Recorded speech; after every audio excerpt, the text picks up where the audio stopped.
Friends అందరికీ నమస్కారం. Friends రాష్ట్ర వ్యాప్తంగా ప్రజలకైతే గనుక అధికారులు అలర్ట్ జారీ చేస్తున్నారు, హెచ్చరిక జారీ చేస్తున్నారు. ఆ సమయాల్లో ఇంట్లో నుంచి బయటకి రాకండి అంటూ హెచ్చరిస్తున్నారు. సో దీనికి సంబంధించి కంప్లీట్ డీటెయిల్స్ తెలుసుకుందాం. వీడియో పూర్తిగా చూడండి. అలాగే తప్పకుండా లైక్ చేసి ఛానల్‌ని సబ్స్క్రైబ్ చేసుకోండి. అలాగే మీ ఫ్రెండ్స్ అండ్ ఫ్యామిలీ మెంబర్‌కి కూడా వీడియోని షేర్ చేయండి. ఇంకా వివరాల్లోకి అయితే వెళ్ళిపోదాము. రాష్ట్ర ప్రజలకు అలర్ట్, ఆ సమయాల్లో అస్సలు బయటికి రావద్దు అని చెప్తున్నారు. ఈ విషయం ఏంటని చూస్తే రాష్ట్ర వ్యాప్తంగా కూడా చలి గజగజ వణికిచ్చేస్తోంది. ప్రజలు బయటికి రావాలంటేనే జంకుతున్నారు. ఉదయం, సాయంత్రం, రాత్రి వేళల్లోనే కాదు మధ్యాహ్నం కూడా చాలా ప్రాంతాల్లో చలి తీవ్రత పెరుగుతోంది. ఈ క్రమంలోనే వాతావరణ శాఖ ప్రజలకు హెచ్చరికలు జారీ చేసింది.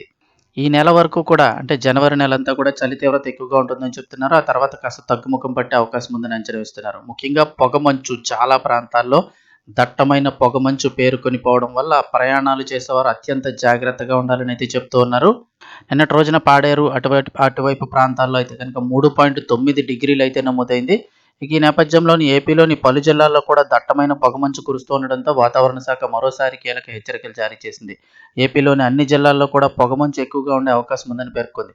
ముఖ్యంగా గుంటూరు, ఎన్టీఆర్ జిల్లా, పల్నాడు జిల్లాల్లో విజిబిలిటీ అంటే ఎదురుగుంటా ఉన్న దృశ్యం కనబడే విధానం కేవలం 300 మీటర్లకు పడిపోయిందని వెల్లడించింది. దీనివల్ల ప్రమాదాలు జరిగే అవకాశం ఎక్కువగా ఉన్నందున వాహనదారులందరూ అప్రమత్తంగా ఉండాలి. ఫాగ్ లైట్లు వాడుతూ వేగాన్ని తగ్గించాలని సూచించింది. రానున్న రోజుల్లో మంచు ప్రభావం మరింత ఎక్కువగా ఉండవచ్చని అధికారులు పేర్కొన్నారు. ఈ తరుణంలో ప్రజలు ఉదయం వేళల్లో బయటకు రావద్దంటూ వాతావరణ శాఖ అధికారులు అయితే సూచిస్తున్నారు. సో ప్రయాణాలు చేసేవారు ఎవరైనా కూడా కాస్త లేటుగా అయితే కనుక ప్రయాణం ప్రారంభించండి. తెల్లవారుజామున ప్రయాణాలు చేసేవారు అత్యంత అప్రమత్తంగా అయితే ఉండాల్సిన పరిస్థితి.